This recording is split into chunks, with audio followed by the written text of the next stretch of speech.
The story I am about to begin tells of a time maybe not so far away, and maybe not too distant in the future, or maybe it will have been in the past.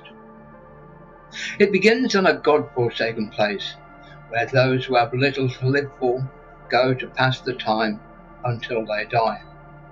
But all that will be revealed. The asteroid hadn't started off with a name, only a number 4 times as long as the logger code of the most security-minded miner. The number wasn't the product of a bureaucrat's finger strokes. It had a rationale and was intended to specify a particular coordinate. But deep in space, coordinates were just a bureaucratic fantasy, and to every single roughneck, the number was superfluous.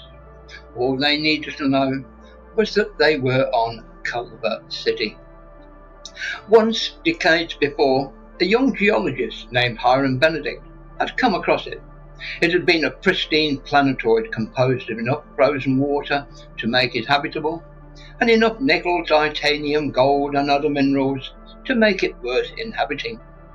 In the following decades, the asteroid was drilled, blasted, until it was barely more than a rock-hard and totally exploited sponge.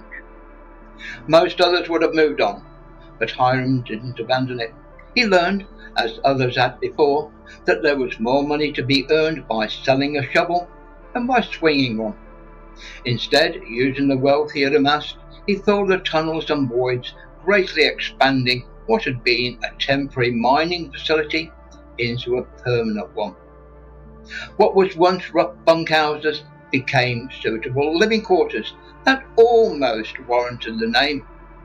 What began as a bar and media room developed into an entertainment and retail that surprised the need of the inhabitants.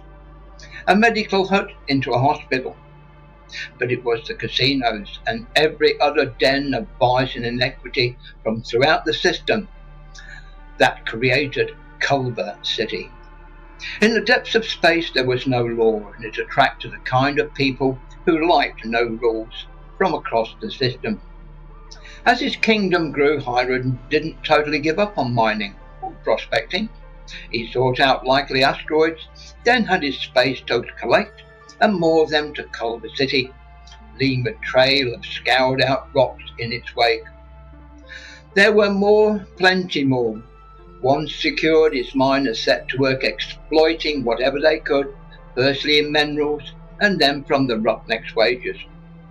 Hiram asked no questions and needed no history of the men and women who stepped off the shuttles. So Culver City attracted the roughest of the rough.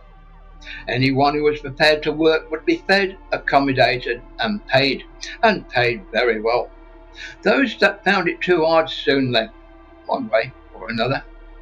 To many who arrived, it was simply another form of incarceration, as long as you didn't think about the comparison too closely. After their shifts, the scum of the system could drink at Hiram's grog cellars, fornicate in Hiram's brothels, and gamble at Hiram's casinos. It was as Hiram was often to say, with a big smile on his face, it was a circle of money, and sooner or later it all came back to him. And so, the story is to begin.